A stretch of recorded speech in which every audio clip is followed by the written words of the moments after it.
Världsfråga nåde välkommen till Poddy C officiellt. Officiellt. Den bästa podcast på internetet. Mitt namn är Stumpy. Mitt namn är Nicole. Och vi funderar med frågtaktik. Vad går det till? RLCS? Godmorgen. Velkommen til.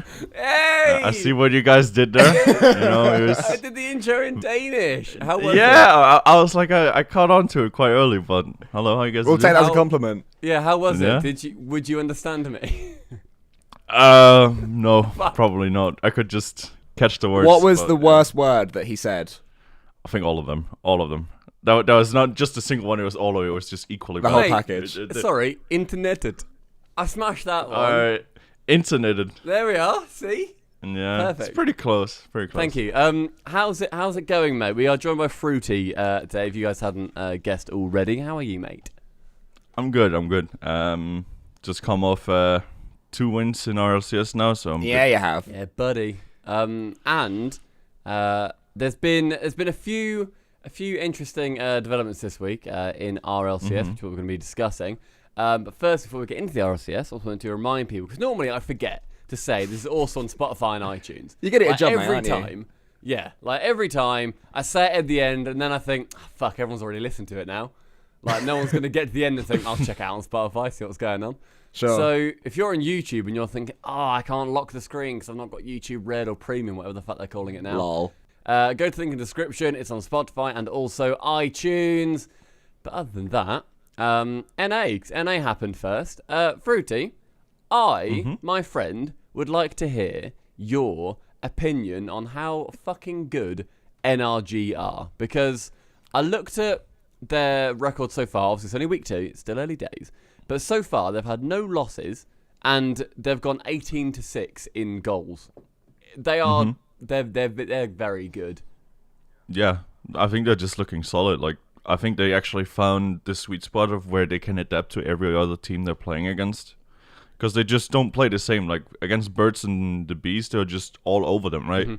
But against G2, they had a very different style. They played very counter-attack. They let G2 come to them and then force their mistakes in the rotation. So it's quite interesting to see that they can adapt to whatever team they're playing against. I think after that first game, they realised that G2 were playing very scrappily. They weren't playing at their best. From what you were seeing, do you think that G2 were playing poorly? Or is that just the effect that this new look NRG has? They make you play bad. Yeah, I think G2 kind of lost their confidence when they gave away such a lead and the way they got scored on. And it just, the momentum they had from the 2 early goals just cost them that, right? It's a shame, really, because I think I had G2 winning that series, honestly. I thought they were going to win. But NRG just surprised me and they look super solid. So I'm happy for Turbo to see him doing well. MVP. Yeah. I thought that with G2, I said it in before week 1 or on week 1, that it would be a 6-1 team and a 7-0 team between G2 and NRG. And the only loss would be from that game. One of them would lose to the other, but then they'd beat everybody else. I thought G2 would win it this week as well, and oh my god, NRG just stomped them through. Even so, like you said, Turbo still won NA Player of the Week. So he's now the first European to win the North American Player He's the best North week. American player officially. He is. It didn't take long. Only took him 2 weeks. 2 weeks and it's EU player who's got the Player of the Week in NA. Do you think that the move from Turbo to go over to replace Fireburner is one of the best roster moves we've seen for a while? I mean, at this moment, yeah, I would say so. The first major tournament they won beyond the summit, and now in RLCS they're 3-0. So I would say it's definitely looking very good for them. I think if they make it to Worlds with a clean record, for sure we can say it's one of the greatest. I've got a question. So, Fruity, I know that having watched your streams, you're a very analytical player. When you're playing in threes of randoms, you very quickly identify how they play and look at their play style. When you watch someone like Turbo Pulsar, who I'm sure you'll agree probably has, if not the best, certainly up there with the best reads of the game.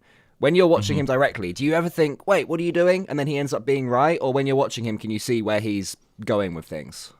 I think if you study like Turbo's playstyle, you'll never see him doing anything weird. Like he's always has a purpose with his positioning and his play style, and that's really unique. And there's probably only one player with that, and that's Turbo. And that's why he's so good at any team he really fills in. And that's what I think happened at Dignitas. I just think it was a mental thing, right? I think like they lost Kate up, it went downhill, they didn't have the results, they had a bad season, and then Turbo kind of goes into like a mental block. And I think NA is the perfect environment for him to thrive at, because he's such a mental player as well, that he needs to have good communication, good vibes, have fun with the game, not take it too serious. And I think NA is really good at that compared to EU. While EU is dead on serious, like almost every time we play, it's full on. While I think NA, I've heard that they're more calm, they're more, having fun first, and it's good to see Turbo do well in that environment. I mean, especially the fact that he lives with Garrett now. Like, Garrett had the interview after, I think, the Birds and Bees game. Yeah. And he said, like, it feels like we're on LAN. Like, I've got Turbo in my house. What's going on? It's a weird thought. It's like having a weird dog around the place. You sort of go up to get breakfast, and there's just Turbo Pulsar there drinking milk. Like, what? Why are you drinking milk in my house? What are you doing? Fuck off at my nest quick. But it's like, it seems like Garrett was very smiley in his interview, and that was lovely to see. It's obviously, it's working on and off the pitch. And we've seen some teams where they don't consider just how important the off-the-pitch environment is, or the on-the-pitch environment is great, but the off-the-pitch environment is terrible, and so it affects then how they're feeling in-game. But it really feels like Turbo's feeling confident. He's feeling like he's playing with two mates. It doesn't feel like he has to be that flashy, exciting one, because he's like the opposite of a flashy player. He's got Justin for that. Like, he doesn't need to be up there scoring flip resets. My God, he'll give it a go and fuck it up. But like, he doesn't need to be that amazing player. But yeah, I've compared him to Messi in the past, not for his finesse, but for the fact that he, in theory, like, moves the least on the pitch, but he's always in the right place at the right time. He doesn't go to the left side and then he'll have to then take a detour round to the right, and then by that point he's 1 second off. He'll just go to the right straight away. And it's very special that he's able to do that, and I'm happy that the team's letting him flourish in that way. Right, moving on from sucking Turbo off, Rogue, sort of on the other end of the spectrum, was another team that I wanted to chat about. They have not actually won a game yet. Not even a series. Kronovi. I know, they've not won a game yet. Between you two, do you think they should have at least won one game thus far? So week 1 was versus Pittsburgh Knights. This week was against Ghost. They definitely should have at least won 2 games, right, in each series. I think they should have been way closer than they are. I think they're just... the rotation and their playstyle is way off with each other right now. But then again, we saw this last season with Rogue. They took time to find each other under pressure. But this time it's different because they haven't won a single game. Like, they're 0-6 after 2 games. That's huge. That means that they need to start winning just games and series. Is like, it would have been fine if they had, like, maybe the record wasn't -6 game differential. Let's say it was -2, it would have been completely different. But when you're -6, those tiebreakers are going to hurt you in the end.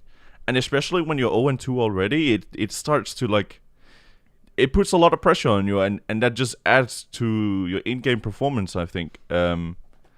I do believe that Rogue can bounce back, but it's like they lost against 2 teams they should theoretically be better than.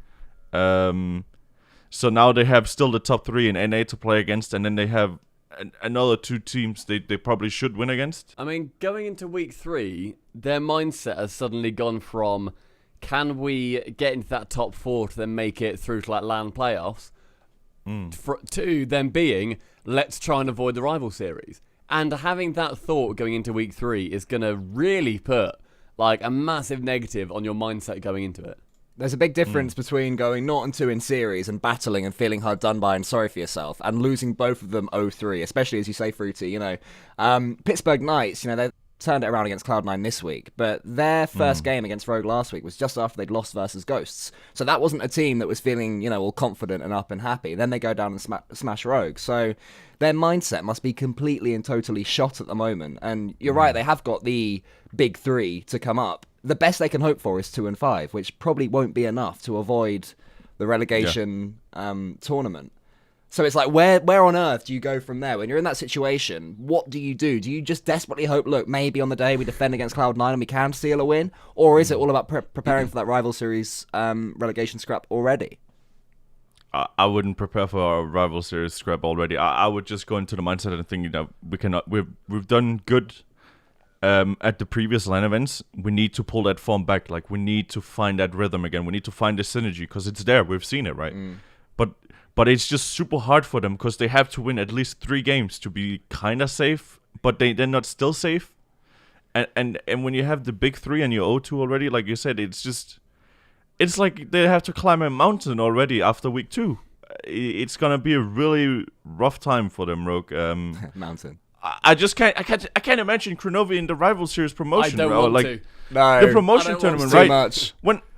And I see AJ, the caliber on that guy is insane, and it's a shame I think that the potential of this roster is high. We've seen it. It's just they made top 4 at Worlds, like and now they're battling for promotion. This team seems like a far cry from the one that we saw in New Jersey. Like this is not the same caliber of Rogue that was playing obviously versus G2 in their final match.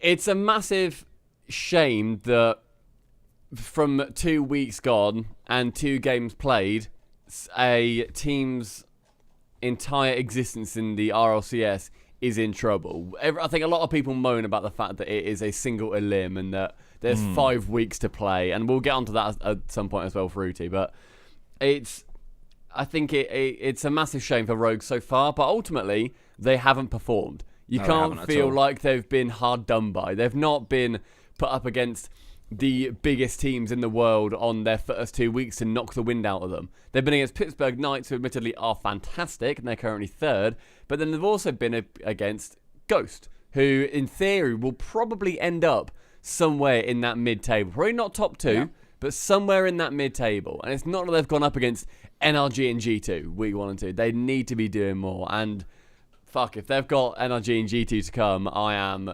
suddenly very scared for you don't back them potentially hearing the words Kronovi and rival series in the same sentence together. Yeah. Imagine if over in EU, Mouse Sports dropped as well, and then you had Cooksy and Kronovi. No! I think I'd have to walk away. These are my early day fucking heroes. I'm an OG, lads. Like, what does that say about me if Cooksy and Kronovi are down there in the dumps? It trickles down. It really says a shift in the what can I say, environment, ecosystem in Rocket League, that the old guard, the OGs, they're not the same they used to be, right? The new talent is coming up. They've caught up to them now.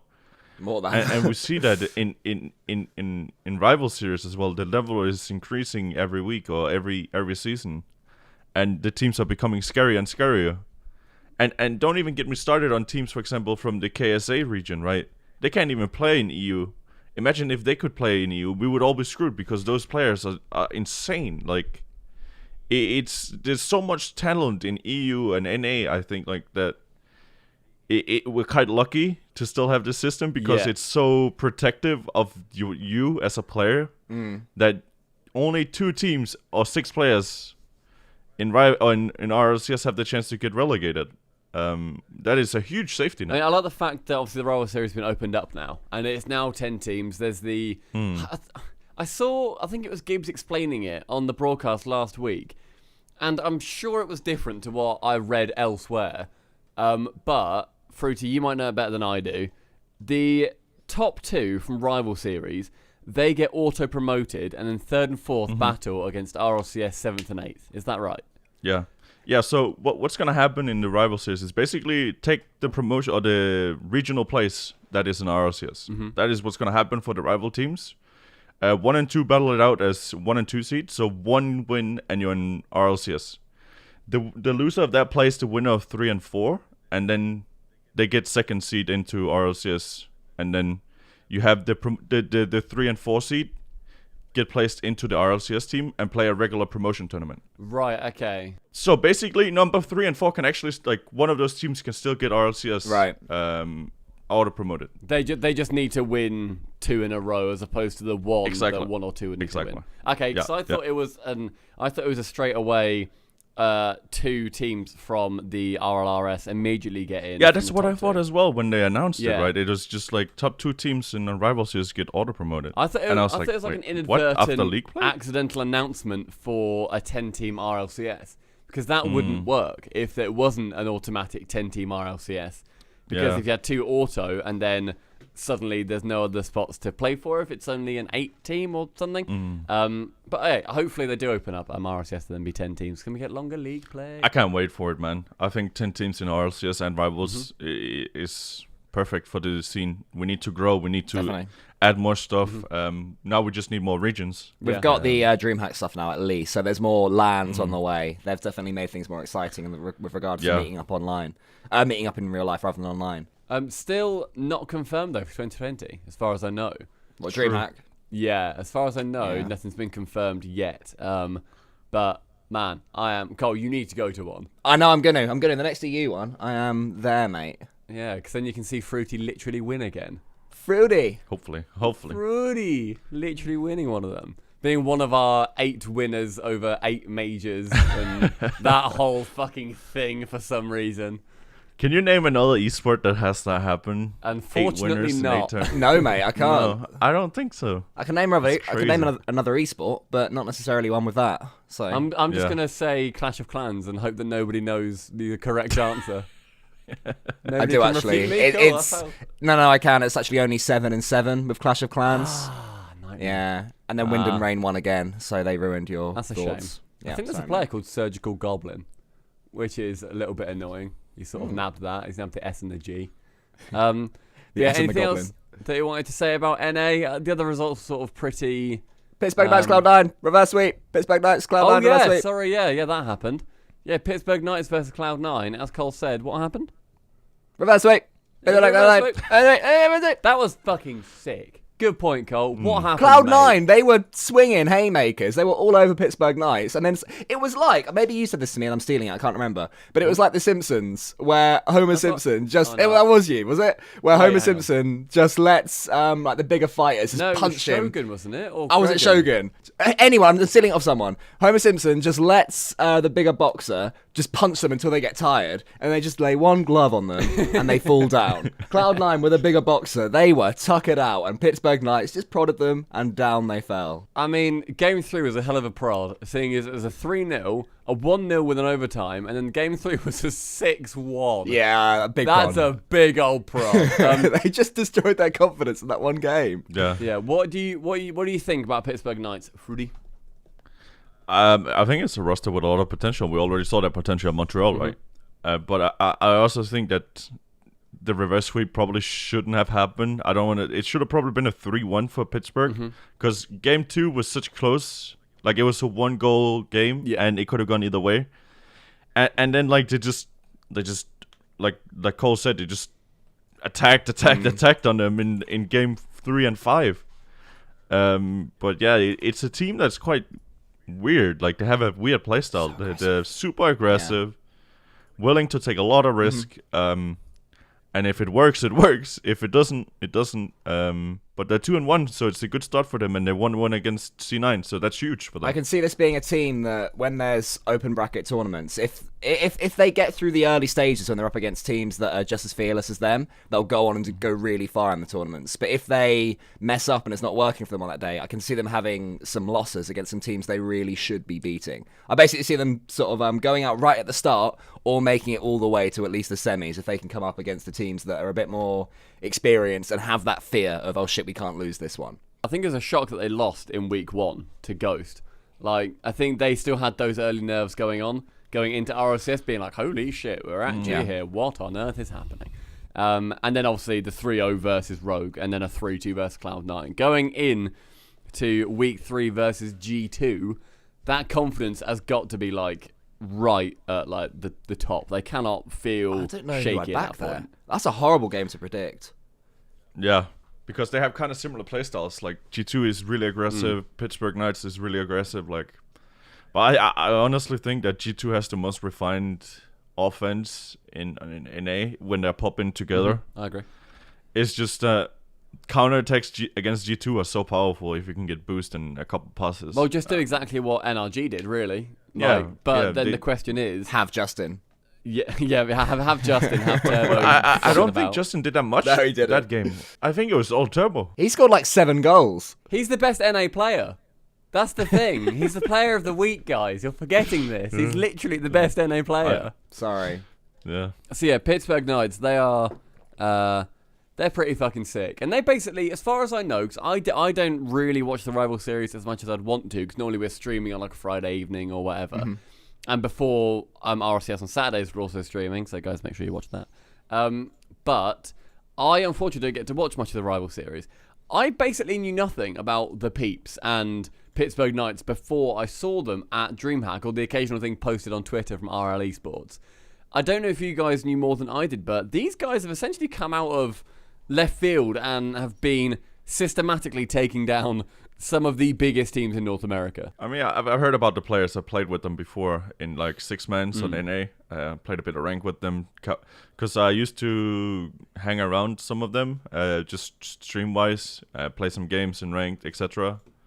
So I definitely knew they were a really good team, but I think they really found each other even better than they expected themselves. So I'm really happy for them because it's like, I love seeing the story they have because it reminds me of the story I had, kind of thing.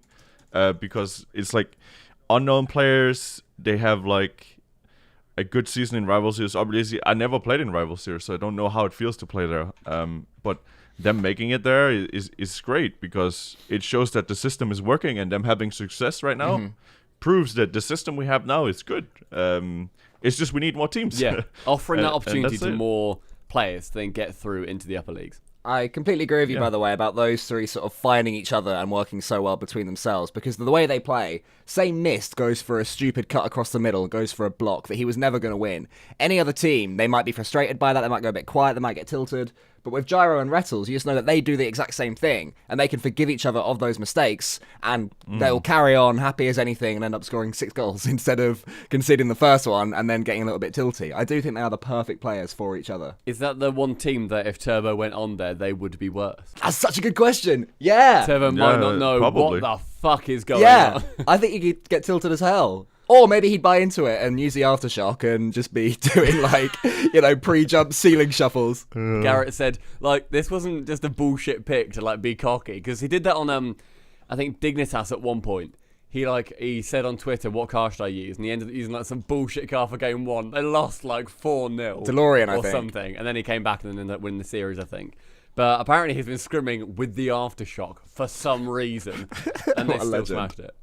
But I'm pretty sure it's Octane hitbox, though. I mean, Turbo is weird when it comes to cars, and it makes he always plays the weirdest cars, and he always does it in like high pressure situation, and it works. Like he doesn't give a shit, you know. Which brings me back to my point. Imagine going downstairs to your kitchen, and there is that puppy of a man drinking milk. It's weird. I get why Garrett was so confused. It's a weird situation. Okay, so anything else you wanted to say on NA? Space Station 1, Birds 3. No, I'm kidding. Let's move on. Okay. Okay. Yeah, to be fair, Birds and Bees, the team that... No, just quickly. Birds and Bees, the team that I said would probably go 0-7 this season. They actually won a game against the team that has made one of the worst roster swaps in history by getting rid of Safi. Norris. Yeah. Which is cool. But yeah, it's not quite as bad. Not quite as bad as dropping Mets. But with still time, it could be. Okay, so NA, you're done. Easy. Yep. Next. You're basic. Let's get on to the better region.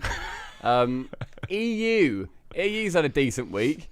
And I'm not just going to say this because Fruity is here, but Reciprocity are fucking sick. Like, just really, they're very, very good at the game. Very good at Rocket League. And Farah actually won EU MVP. So Europeans, the best players across the board. Fruity, what do you think of your guys' performance this week? I think it shows that it's just not the Josette show, right? Yeah. That me and Farah are actually like capable of getting wins for the team as well, because a lot of the time we're overshadowed by how good Josette is. And sometimes Jose doesn't have a good week, right? And we don't expect him to have a DreamHack Valencia performance every week, because we know you just can't have that. You need a team where you can actually like play without that chance of him popping off. Can I give you the opportunity to fly the Ferrer flag? Because of the three of you, he's the one who often gets the most criticism. He's the least flashy. He's the one who Airbus. Idiots like us don't notice as much. Can you just say what he brings to the team? Why he makes you and Chaussette play well? I think that Ferrer just brings so much knowledge to the game. The guy is super smart. He's super calm. And like I've always said this even before I started teaming up with him. I think he's one of the best strikers in Europe, and he's so good at the basics that it's insane. Like, he doesn't need flashy plays, right? Like, that's why the Airbus meme came around, because he doesn't really air roll that much. He doesn't know how to air roll. No, right. But like, let's be honest, K-Dub doesn't air roll that much either, and like, it's the same with Ferrer, and those two are so good at striking. They have a very similar like tendency to strike. It's kind of like a lot of people should take notice to that, I think. But Farah, he doesn't get enough praises, so I'm super happy for him to actually get the MVP this week. He was popping off. He was demoing TSM the entire time. It's like, oh, I got one. Oh, I got two. It's open. And then Chaussette just goes, I'm like, nice, guys. When am I supposed to play, right? It's like, I'm just sitting back. But no, it's really nice. Especially... because a lot of the times when you swap orc and you get a new orc, there's new pressure. You don't really have the best performance at Montreal. Maybe the pressure gets to you, but I really think that we're just right now we're so comfortable and we have so much confidence in each other that it's just a new week in RLCS, right? Yeah.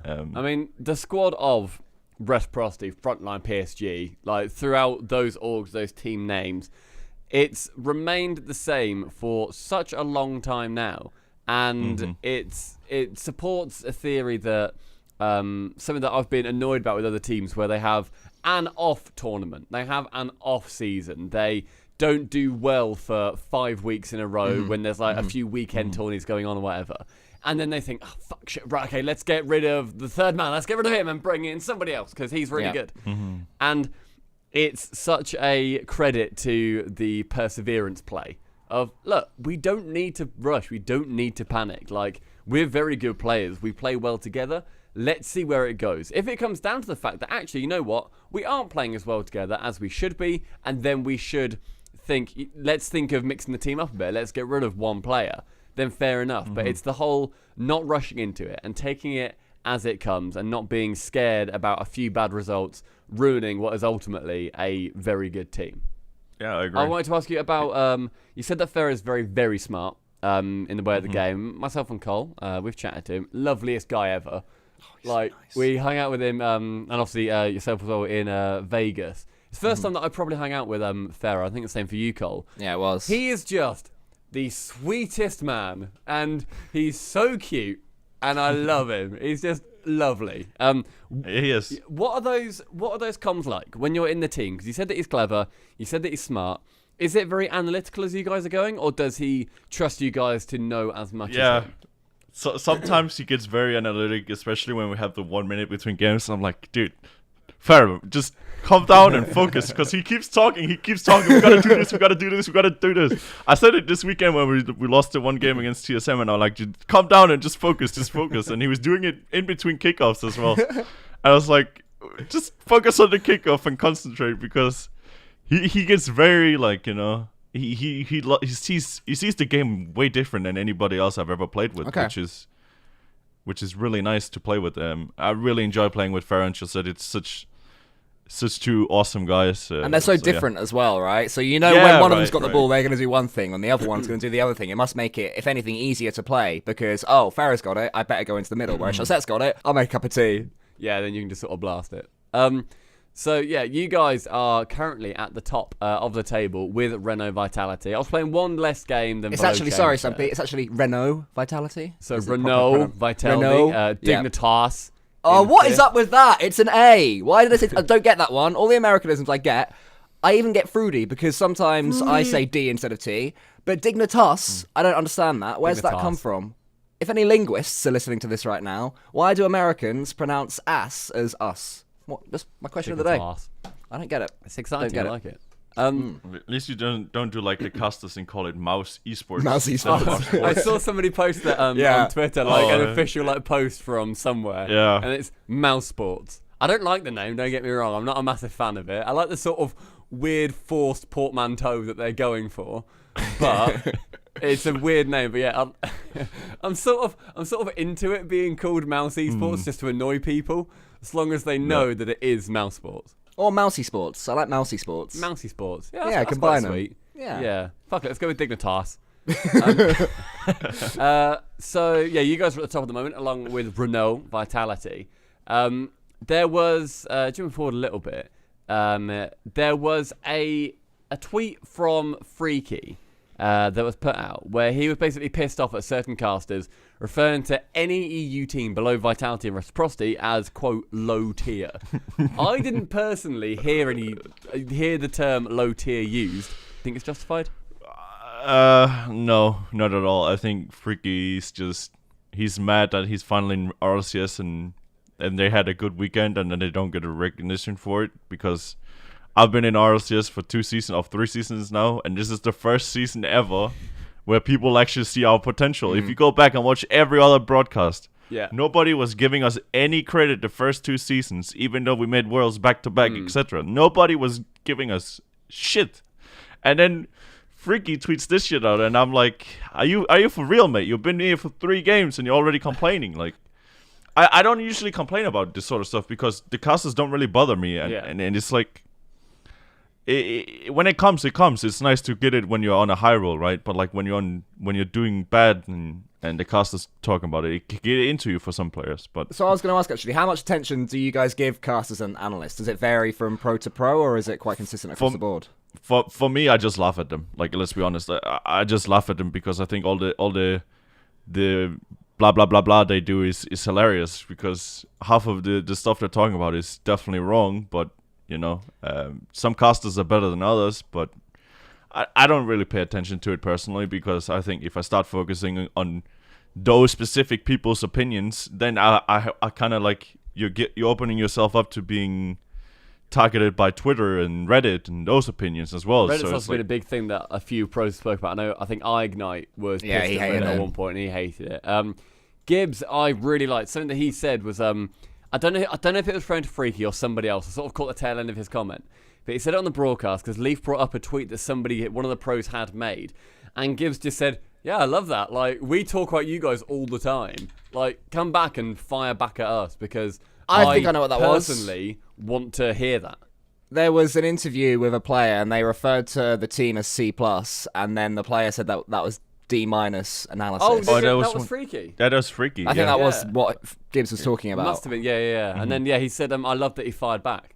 And the casters being able to take that criticism and take the fact that the player's going to have different opinions to them, I think that's very, very important. Casters aren't above the criticism of others, even though their job is to criticize. Everyone is open for criticism at any point, especially in an industry that is so fucking public. Oh, yeah. Football commentators, they get torn to shit all the time. Look at the replies to any tweet from any football commentator out there, even like beloved ones like Gary Lineker, and he's being like torn to shit about everything. We haven't had a Rocket League caster that's actually been consistently abused since Quinn.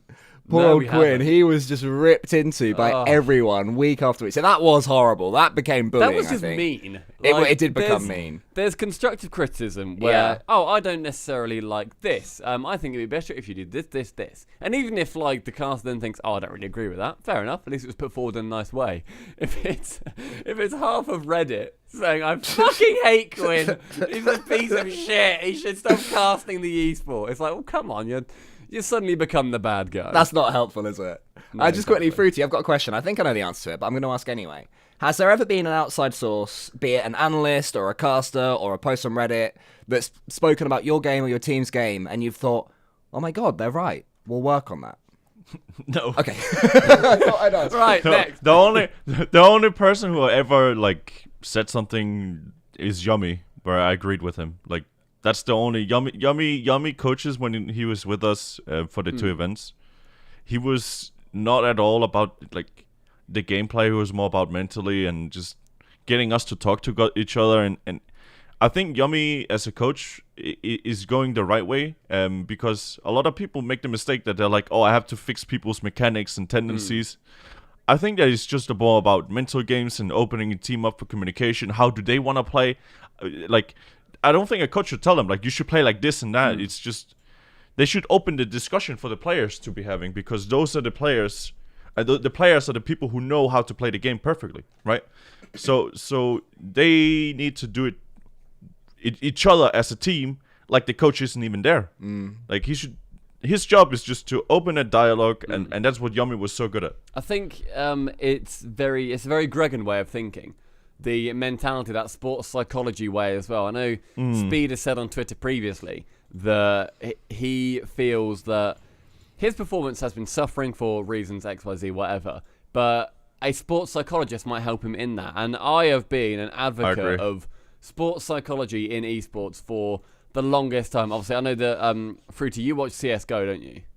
Obviously, Astralis, back in like 3 or 4 years ago, they just choked everything. They were coming like 5th to 3rd consistently, doing well, but just couldn't get that final hurdle. And just really struggled to get over it.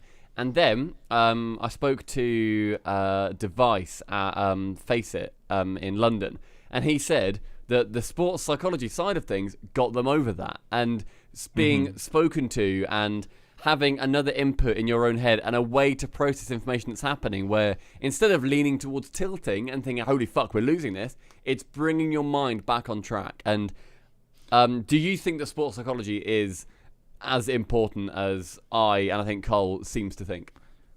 So when I was in Copenhagen Flames, we actually had the startup with a sports psychologist in even Copenhagen Flames back in the days, because they thought that it was a good idea to get this kind of project running, and if you can start early, you don't run into the situations there. So I've tried it, and it was only early. We didn't really do it like a lot because roster changes and etc. But like, it is so helpful to realize when you're talking to another person who has talked to your teammates, and they know exactly what you and they are thinking and what their roles are on a team, etc. Like, those kind of scenarios are just, it is so good to have that input, because right now in Rocket League, you're only 3 people on a team. And that makes it very weird dynamic, in my opinion, compared to a Counter-Strike where you have 5 people. I really think that going forward, more teams will have a sports psychologist on retainer, because it's the big orgs. They have them already probably, but they just don't use the resources for the RLCS teams, right? So hopefully in the future we'll see more people start getting it. Do you think coaches are a step towards that, being on stage, that sort of, that not necessarily a sports psychologist role, but a person who can see, like an overseer who can actually analyze everybody? I think they need to have classes in it. I think they need to have like a course in it where they just learn the basics. I think the coaches need that if they're going to be on stage, because that is what they're going to bring to the table. And a lot of the coaches we have now are underqualified. The only reason they're really coaches is because they're ex-pros and they understand the game. But they need to add more to their resume, because otherwise they're just going to get replaced at some point, right? Yeah. You need to innovate yourself as a coach. And one of the ways is to start doing that as a sports psychologist. You can start reading into it and reading these sort of things. So, yeah, for sure. I hope so. Cool. Well, I mean, I've thought that the first team to properly go down the route of sports psychology and to really take the mental aspect of the game into full consideration, not just like talking about it after the game and then thinking, yeah, we've done it. Like, actually properly analysing how people are thinking, how they're feeling, and having that reflect on the pitch. I think no matter what level you're at in the RLCS at the moment, that team has infinite amount more potential to then win worlds. Well, no one has a perfect mentality. At this point, nobody has a perfect mentality. You know, each single team out there can be improved in some way. You know, you're saying that, Fruity, you say that Farah sort of is so calm, but I guarantee there'll be times where he loses confidence or whatever, and that's where psychology can come into it. I think one of the orgs that are going to be the first to do it is probably Dignitas, because Dignitas is always like, since they made the management move, they really like put a lot of resources into Rocket League. And them putting more resources into it is just going to work perfectly because they have the League of Legends team as well. So that person can start to like bounce between those two teams. And I think Dignitas is, if they need it, they will be the first team to do it. I just don't see any other orgs doing it. Maybe Complexity, if they ask for it, because Complexity, like, well, I don't know if you guys have seen their facilities. Yeah. I don't know if you've seen the facilities that Complexity have, but like, They are. I mean, Jesus, They they're got the next thing, level. didn't they, at some point? Yeah. Well, the fact they've got that It's amount insane. of money behind them anyway, and they are owned by, it's the Dallas Cowboys, isn't it? That sounds so right. they're Yeah, it owned is. by a sports team. You'd think that hopefully the sports psychology side would go over, and obviously they know how important it is. You said about Dignitas with the fact that obviously they have the transition of more money, more focus on Rocket League. I think also they had a lot of the focus on the physical well-being of their players. And they were encouraging them to go to the gym, and they were making sure that they were eating well, and they were getting good Turbo lost a sleep. ton of weight, didn't he? Yeah, exactly. So Good I on think him. I agree. If there's any team that's going to be doing it, I mean, Dignitas have already focused on the physical side. The mental side is undoubtedly the next thing to then be tackled. I'm just remembering. I think- I'm just remembering talking of Dignitas when the Dignitas owner came out in Vegas and got booed. Oh, yeah. Oh no. Go on. Sorry, That- you just No, go on. What happened for those who don't know? That was so Well, bad. that was basically I feel it. He so was just bad being for interviewed him. at the front, wasn't he? And then, like, some people just booing him because they were good. Yeah.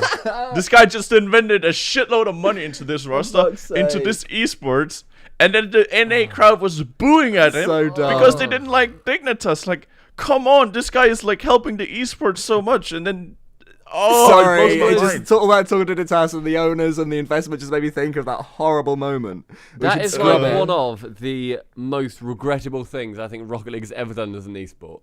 Like, if that's the thing that people know, because I guarantee there's some people that will know Rocket League for that, and they Yeah, know it probably. as that esport that booed a man who has put hundreds of thousands of dollars into Rocket League, came to show his support, and even then, it wasn't like he was standing there saying, "Yeah, Cloud9 are gonna fucking lose." Dignitas. Yeah, he wasn't Yeah. playing Shit to out it. of He them. wasn't doing like he wasn't being like a wrestler, sort of playing to the crowd. He No. was just saying, "I'm so happy to be here. Rocket League is amazing." Everyone going, "Fuck you! Fuck off!" Oh god, that was Sorry to lower terrible. the tone, everyone. Oh, that was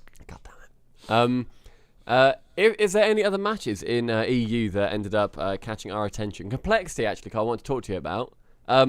I believe in them more than you did. You've never really had much faith in them to do particularly well. And it seems fair at this point. They've gone 0-3, but they did end up going to Game 5 versus Dignitas.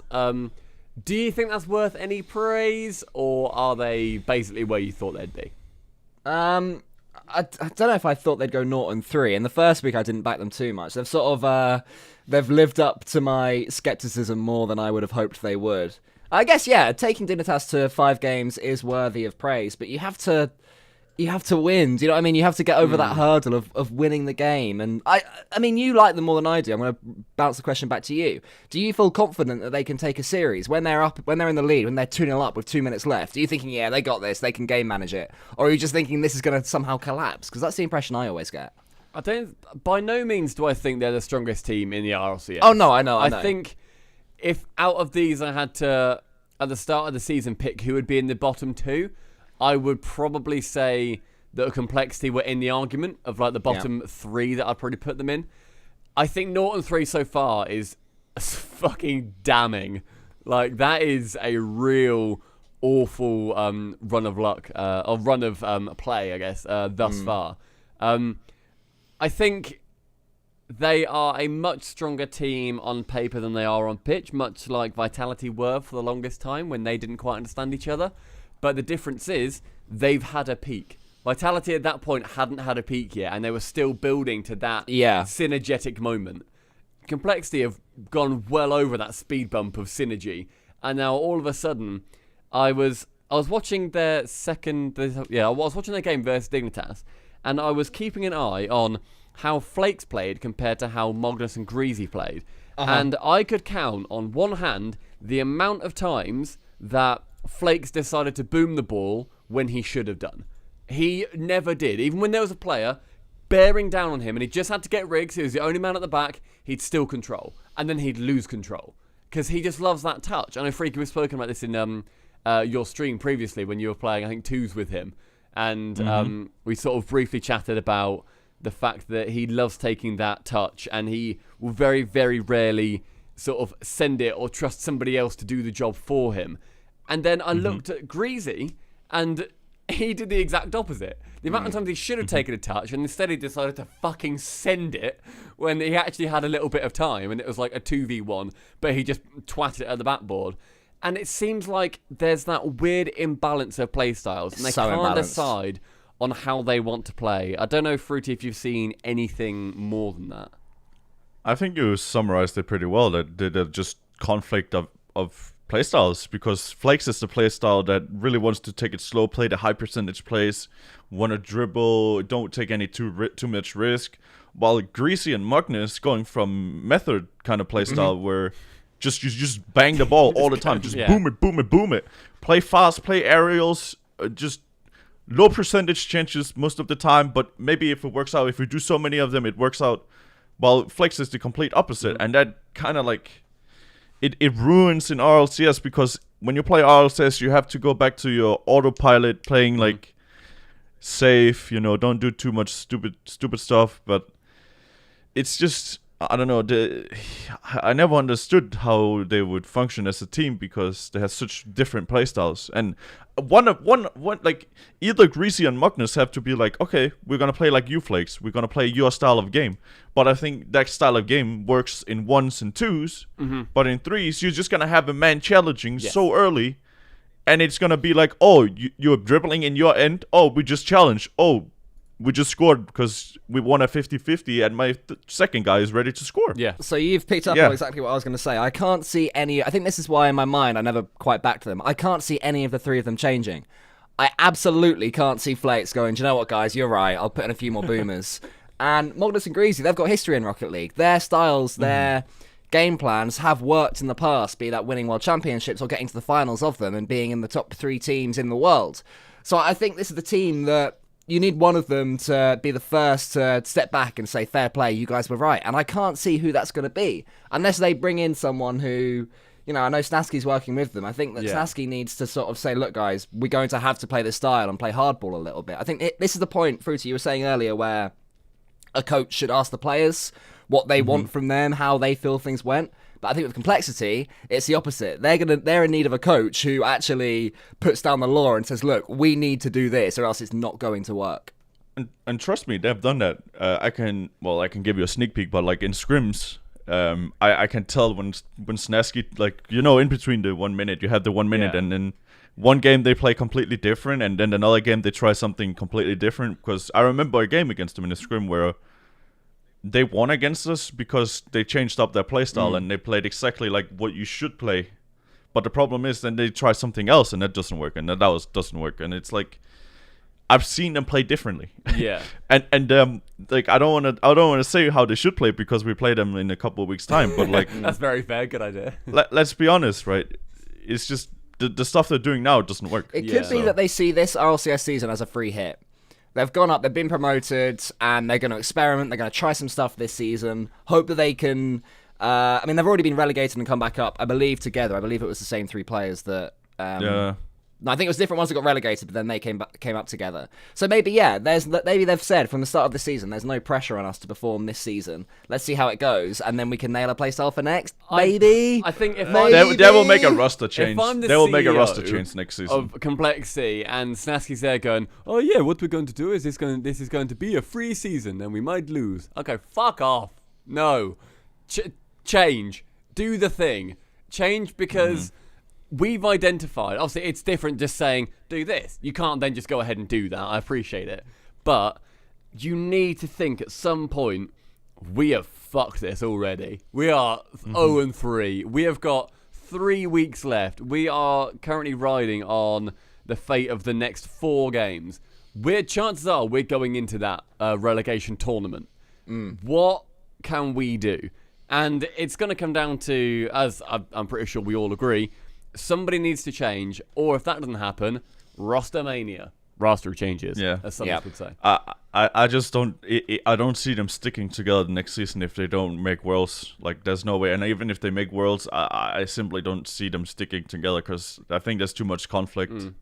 Like, even though like they say like, oh, we have like, because I don't know if you read out the tweet that Flakes did. I did, but yeah. like, I just think it's a load of BS because when you want to kick someone from your team, you don't trust them ever again, right? Like, that's at least how I would be. Like, if my teammate literally told me like, oh, we're trying out other players, blah blah blah, I wouldn't trust them again because that trust has been broken. Yeah, because it was do you want to just explain what happened with him? Yeah, so basically the Flakes told Magnus that he wanted to try out new thirds instead of Greasy, but Magnus was like, I'm not sure, we've been doing fine, right? And then Complexity or Magnus and Greasy like, yeah, we kind of want to try out new thirds if you want to kick this guy and blah blah blah. And then they're like, oh, wait, maybe we should just stick together and see how it goes, right? And that's what they did. Yeah. And it's like, that conflict on a team is not good because that means you have absolutely no trust in each other when it goes bad. Like, of course, if they would have been 3-0 now, everything would have been different, right? They would have trusted each other, but now they're 0-3. The chemistry on that team is just, I don't know, I don't think it exists anymore. Like, there's just no trust. And Sneski is put in the most difficult situation I've ever seen a coach be in. It's tough. Where he has to, like, build confidence and trust in in each other's teammates, and that's just... With this roster, I think it's impossible because the seal is broken. And do you think there's a way in which these three players can work together? Like where... Oh yeah, for sure. Okay, but I don't want to say. Oh yeah, fair enough. I honestly think they can.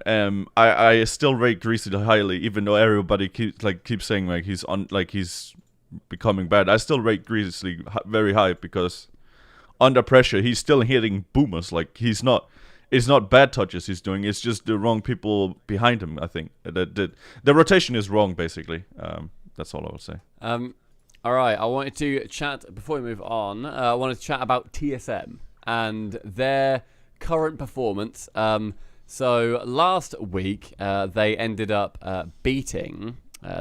Mouse Sports. That was in a reverse sweep, I believe, that series. It was. That was when they were 1 second away from losing and they got that equaliser. Oh, yeah, the Mets got the half-court air dribble, which was amazing. And then this week, their first game was against Reciprocity. Obviously, Fruity, you guys ended up beating them 3-1. And their second game was against FC Barcelona, where they ended up being beaten 3-0. What are we thinking right now of TSM? Because... I think Alpha is a good move. I think it's a good roster move, but it just means that they have even higher highs as well as even lower lows when it just doesn't end up working. Fruit obviously played in the first game, or the first series of the day. How do you think that series went against them? It was like a weird series because I've never seen him that defensive before. Usually Alpha is popping off doing crazy stuff. He wasn't. I felt like Metsanorius and Remco had no confidence at all in each other and themselves. So it's like you're playing against a team that's like in shambles. So it's like all you have to do is not fuck it up. Like you just have to play solid, right? You just don't mess up and you'll be fine. But I still see a lot of potential in this roster because they won the core won E-League like not long ago, like maybe a year ago, with a but different like third as well. Yeah, right. But like I would say Alpha is a huge upgrade compared to iIgnite, and they finally have a clean slate where they can have new motivation and like new synergy and all that stuff. It's like I just haven't seen it under pressure. I see it in scrims, but I don't see it when they're under pressure. I think next week against Complexity, it's going to be huge because whoever wins that, right, they are probably safe from bottom two, maybe potentially, because they will, like... Yeah. Complexity needs to win that, okay? Yes. Like, they need that 100%. Win, right? If they lose that, they're bottom two, like, almost guaranteed, because they still have to play Vitality, which I don't see Vitality losing. Or do they play Vitality? No. TSM are playing Vitality in the final week. Otherwise, Complexity play Vitality first. Yeah. Okay. They play you week 4, Complexity. Oh, that's true. But it's like, I don't know. Where's Complexity gonna take 3 wins, right? I don't know. TSM is good. I still think there's potential in the roster. Yeah, I mean, I put Alpha in my fantasy team, and I'm pissed that they didn't win. By the way, so cheers, Fruity. Oh, I gotta check that out. With TSM, you said they're playing defensively, and that was the word that I was going to use. I was going to say they're scared. They seem terrified of losing. I don't know if that's coming from the org, or if that's coming from the fact they brought in Alpha and they're still failing, and that adds an obscene amount of pressure. I've just shared a screenshot that I took on RLCS Day in our little Discord chat that we got going on. I see that one. Fruity taking a shot. Metzonorus is going up for the ball in the goal. Remco and Alpha are just queued up behind Metzonorus. There's 3 goalkeepers, presumably all of them on 0 boost. That is not a situation. That is not a screenshot you ever expect to see from a high-level pro RLCS team. That is like Champ 1 defense. Look at them. They all look so terrified, just backing into the goal as big bad Fruity it's not even bears like down they're upon necessarily them. facing like they just happen to end up in goal at the same time. They're all like facing the same way. And Yeah. like, right, guys, if you didn't get it, I will. It's like no. You need to be able to pass out of defense for fuck's sake. 'Cause as soon as that gets even batted away, it then means all of a sudden, oh well, another player can just shoot because the other team is doing a decent rotation.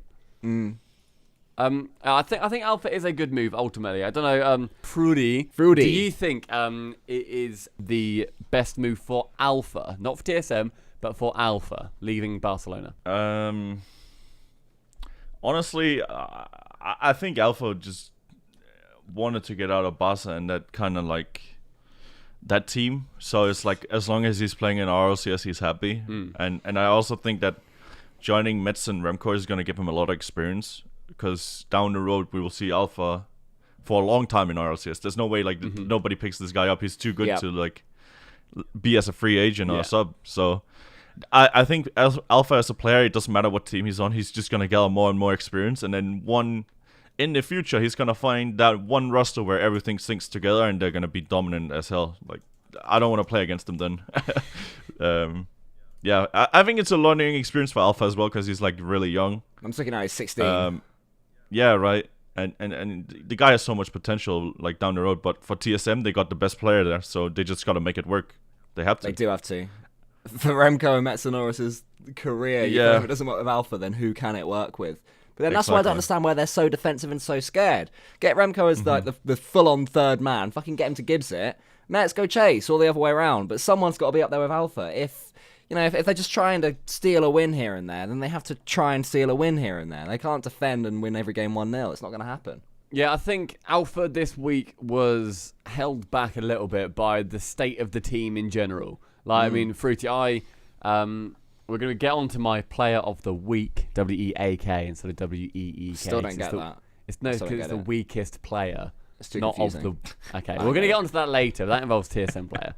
But I think ultimately he has been let down by them, and I worry for his position on TSM, not because he's ever going to get kicked, but because TSM are now suddenly in a position of losing him if it starts not go as well. Because like you said, he is just fundamentally too good not to be on a top team in Europe. He is like one of the best players in the world right now. Any other chat about any of the EU games, or should we go on to grilling Fruity about things? I was going to say with these, should we make these nice and quick fire before we get into your player of the whatever it is? Sure, quick yeah. fire. Well, the first one, I'd like just a little bit of an answer on my first one. Okay. It's to do with streaming. So, moving on from RCS, All right. it's to do with streaming, mate. All right. One of my personal biggest gripes, which I have made very known on Twitter, is that I hate how few Rocket League pros stream, and I always use you as my like golden child example. You're there, you're streaming, and you've shown why it's important to stream. Obviously, losing that PSG as an org, having it up in the air a little bit, not having a salary for a bit, but then you had the streams fall back on, and you had income from that, and you had the community support. Do you think that right now there is an untapped market for Rocket League pros and streaming? Oh, for sure, but I don't want to give other people ideas, like I'm enjoying life. I'm having it too nice right now. There's not much competition streaming wise, well, in Europe we have 5 streamers in RLCS doing it consistently. Yeah. And it's such an easy thing to do. Like you just go streaming, you stream for 3 hours every day, you play ranked, it's a bonus, you're playing the game. Yeah. If people want to support you, they support you, and it's like why are not more people doing Like this? you're playing anyway. I think that's my Yeah, that's right. the thing that annoys me. You're playing the Exactly. game anyway. You may as well like go and stream. Like my favorite thing to watch is six mans. I fucking love watching yeah. pro six mans. It's the best thing ever. And I think it's so unfortunate that a lot of people aren't letting the public and their stream see how fun it is for everything that goes on in there. The problem is that six mans happen really late. Yeah. It's like the queues start popping at 11 p.m. and it's like, Everyone's watching you can't Justin really by then as well over in the yeah, NA, right. They're watching Squishy and Yeah. Justin, but like you should still stream regardless, right? You shouldn't think about that. But six mans is a really good insight to how the top level works, because it's literally the same. There's no difference watching like six mans and watching some people scrim. Like it's almost identical, I would say. Like a lot of people ask us like, why don't you stream scrims? And it's like, well, a lot of people don't want it, but you should probably just watch six mans instead, because it's literally like that. It's the like, closest you can get without. yeah, without it's showing like your hand. 95% the same. Like I mean, obviously you hit 1,000 subs recently as well, we did that. which is ridiculous. Like, It is. How long ago did you actually start streaming? So I had my 1 year Twitch partnership a couple weeks ago. Oh, congratulations! Thank Happy you. birthday! I didn't even know I had it, so it's like, oh, I missed it, because I go live every day, right? Yeah. So it's like I just stream. But yeah, it's something that I've always done. I did it back in the days when I was in Serby, my first org. Were you in what? Then Sorry? I still did it in Serby esports. Serby. Sabu. Serby esports. Subu. Subaru. Serby. Sabu. Sabu. But this was back when, like, this must have been season 2 or season 3. I just streamed for like 5 people because I remember, I don't know if you guys remember, there was the Mucket League back then. Yes. Yeah. It was like the I rivals remember rival Mucket. series. Yeah. Good guys. And we qualified for that, but we had a lot of issues as a team back then. But nonetheless, Who are you with? I streamed Quist and Hansen. That is so Danish all round, Yeah. man. That is like. Yeah. This is like way back. Yeah. But then when we moved to Copenhagen Flames, we still streamed. Like we streamed ESL, RLCS qualifiers, all of it. We still streamed. Like we streamed every, like, sometimes, right, on our own channels as well. So it's like it's just always been there. And like, so when I was on the bricks, I started streaming more with Speed and Chakaron. I streamed more, and I kind of kept going because I had an idea in my gap year between studies that I wanted to just stream full time, see what it goes, and hopefully we make it with the bricks. Because we had at that point we had organizations coming out to us and giving us a very competitive salary, so I knew I could financially get it to work if we had an organization.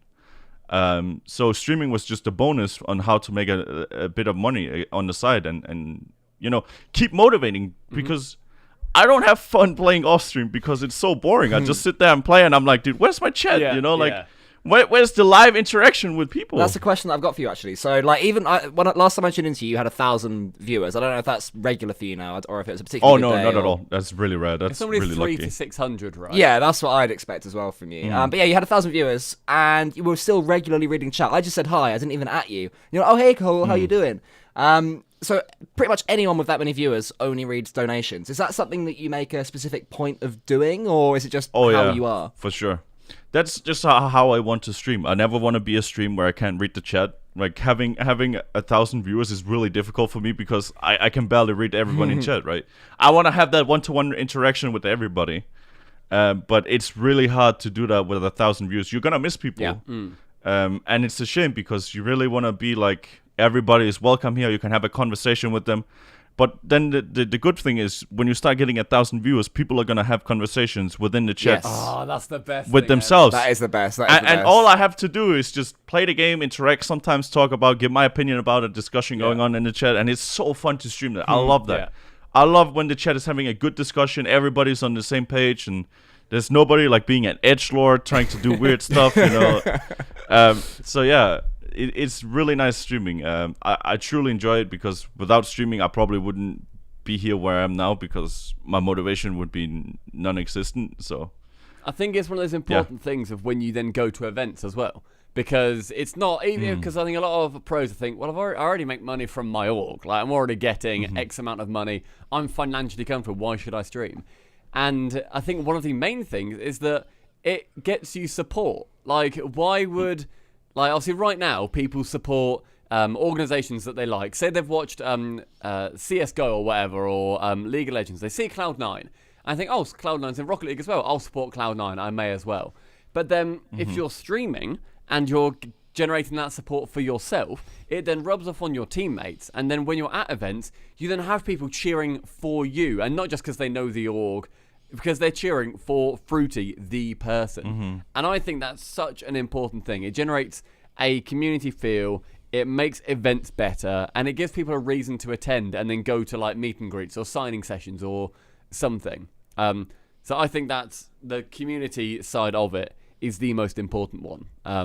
But have you noticed that there's been an increase of people that have come and spoken to you at events after streaming a lot? Oh yeah, I like Jersey was crazy with this stuff because you would walk outside the venue and then you would be swarmed. I kid you not, I was swarmed with people, like they wanted a picture, an autograph, etc. And everybody was so nice because you would stand one place and then people would literally make a queue themselves, just waiting. It wasn't like they just smashed in, right? It was like everyone was making a queue. They would wait their time and then they would get a picture and etc. And everybody was so nice. And it's like really nice to see that because I truly believe that the Rocket League community in that sense is one of the greatest, where you can have a casual conversation with people and you know.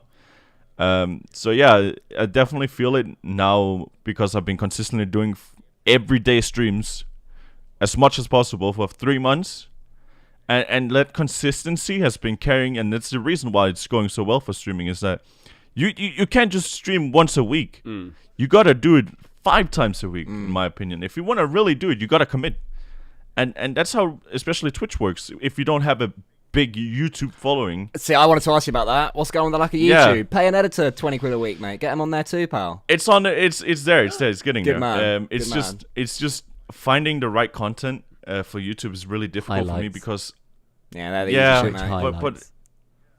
but you know, I want to do YouTube a bit different. I don't want to be like the mainstream just doing what everybody else is doing. I want to do something different. Like do a 1v1 Road to Grand Champ or something. Like something nice and different. Tutorials, nice and easy to make. They're good. Yeah, but exactly. I'm gonna counter you with that. Scrub does that already with 1v1. Fairy Peak is way better at tutorials than me. And the third is that go really weird with it. Go full Mr. Beast. I want to see you in a room, like sort of surrounded by, I don't know, buckets of paint, naked, and you're just staring at the camera. How many hours can I stare at the camera for? Saying Octane 1,000 or like for 10 hours straight. You know, like. Mate, I'm up for that. I'm up for weird, fruity YouTube. I'm up for weird, fruity YouTube. I want people in like a year's time to say, have you seen Fruity? He released a video where he tried his best to punch 30 crows in an hour. And then it's like, oh yeah, and then somebody else then says, did you know that he's also a Rocket League pro? And they're like, no, I thought he's the guy who punched crows. And then they go to your Twitch channel and you're there lamping seagulls. While chatting with chat, even though you got 10,000 viewers. It's really hard. You're going to have to fucking pause the stream every second to look at a particular comment, but you'll do it, mate. While naked. I'll try. Good man. Cole, do you want to ask any of the other questions or should we move on to player of the week? Nah, fuck them all, mate. Fuck them all. That's fair. Right. Player of the week. So, Fruity. It's basically where we have a bit of a go at somebody. Help me out here with this title. So, player of the week. It's W-E-A-K, not W-E-E-K, like they have on RLCS. So it's week, like a weak person, as opposed to player of the week. It's confusing. Don't worry if you don't get it. I don't either. Right. Okay. Fine. My player of the week. It's a very clever title. Is Remco. Right. So we spoke about TSM. We spoke about their performance a little bit. And I had a look to see if it was just me being irrationally harsh on him. And I picked out 2 or 3 things. And actually, he was fine for the rest of the games. They played 2 this week. Their first game was against Reciprocity. Then the second one was against Barcelona. There were 7 games played.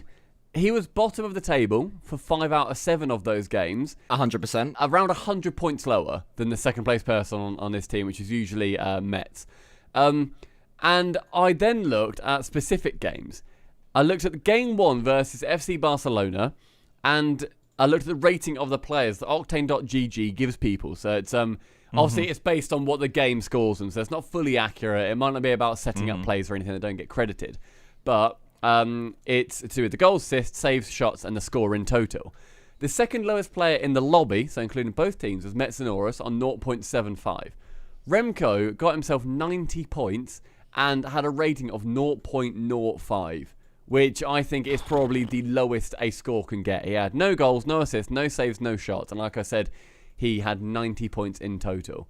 Did you guys notice that his head just wasn't in the game, and it didn't seem like he was present as a force? I think he's trying to fit into Alpha's playstyle, but like it's just, I don't think they have figured out under pressure where to put themselves yet, because we saw against the reverse sweep they had against Mouse, Remco was setting up Alpha, right? So the synergy is there. It's just they have to do it consistently. But I do agree, Remco is I love the guy. He just, it's like, it just doesn't seem confident when he's playing. I mean, I thought that, I think it was just a shitty week. I think just the week went bad. I don't necessarily interpret this as the start of a trend and a sign of things to come. We were talking about that reverse sweep that happened against Mouse, but if that rematch happened today or yesterday or whatever, I can't say that I'd back Remco to perform as well as he did to set up Alpha again. Also, you guys played them, and we mentioned previously that you thought that the team was a little bit off. Did you notice it was like a team thing, or did you think it was a Remco thing? Oh, it was a team thing. It wasn't just you can't go one person. That game or that series, you can't go on one player. In my opinion, they were all at fault. I just think nobody was doing what they were supposed to do, and that meant that it just didn't. It wasn't pretty. So I think you can give TSM as a whole the play of the week. Very good, very nice. You said not just one guy, because I feel like it's a shame just to point out one guy's mistake, because you have to realize sometimes the mistake happens three steps ahead, and it looks like this guy's making the big one, but in reality, it's like it's a certain play that happens in like steps forward, and then the result is this guy looks bad. Yeah. I've just seen Stumpy add an S to the end of Player of the Week, and you look so fucking chuffed of yourself, mate. I look at the doc change, put a little S into the player, then I look at your face, and you're just going, like you've just seen God. You're so chuffed with yourself. TSM are the Players of the Week. There we are. But I mean, last week, Ronicky was my Player of the Week, and then this time round, they did much better, I think. Obviously, the first game that they played was a Game 5 versus Mouse, and they did end up getting reverse swept. So that I think that was their second one in a row, because you guys reverse swept them in week 1. But after that, they then sort of brought it back together, and Ronicky really, I think, had a fantastic job in their game versus TSM. So I really feel like that was a big turnaround for him. I think a lot of these are going to be isolated incidents, and they won't necessarily be, like I said, the start of a trend. But I think, for me at least, Remco was the weakest player, but I can accept making it players for TSM. So basically what you've done, so from this week to last, Ronicky smashed it when he was your Player of the Week. This time you've cursed whoever TSM are up against next week. So poor old Complexity, because of Stumpy Goblin, are in the firing range of TSM at their very best. Alpha's going to score 16, Remco the other 12, and it's going to be 0 and 4 for Complexity. So, sorry, folks. Yeah, I'm excited to see that slappening occur. I think it's going to be good. The slappening. If we're done with slamming TSM and that, thank you, Fruity, for joining us. Thank you for having me. That's all right. It's a pleasure. It was fun. Yeah, good luck in the rest of your games, mate. Thank you. In week 4, smash Complexity like Cole wants you to, I think. Hopefully, I believe you will. Thank you very much for joining us, Fruity. When do you stream, and what's your channel, my man? I stream almost every day except Sundays on twitch.tv/Fruity. Pretty clean. That's clean. And pretty much start 12 CEST every day. Stream about 3 to 5 hours, depending if I have scrims early or not. That is pretty much it. Hardworking man. Yeah, and if you want to be one of Fruity's literally over 1,000 subs, then you can go and do that if you fancy. Just officially, Fruity, do you think that everyone should also sub to twitch.tv/subparbit in HD? Would you officially endorse that? Yes, there you go. I do endorse it. There you go. Yes. we use your Prime on them, not me. I got enough already. I'm too lucky. Like, use it on them. Everything that people give us as well is automatically halved. So we need to get 2,000 subs. Oh, that's true. Yeah. That's why I'm going to fire Stumpy. Yeah, that's fair. I'm going to fire Cole, though, and that money will just be in the ether. We'll donate to the Fruity. Twitch deserves it. Yeah. Right, guys, thanks for joining us. Obviously, as ever, the podcast is made possible by our beautiful patrons, so thank you so much. If you want to help support us on Patreon, it's patreon.com/subpar-but-in-HD. Otherwise, subscribe to the YouTube, follow the podcast on iTunes and Spotify, drop a review.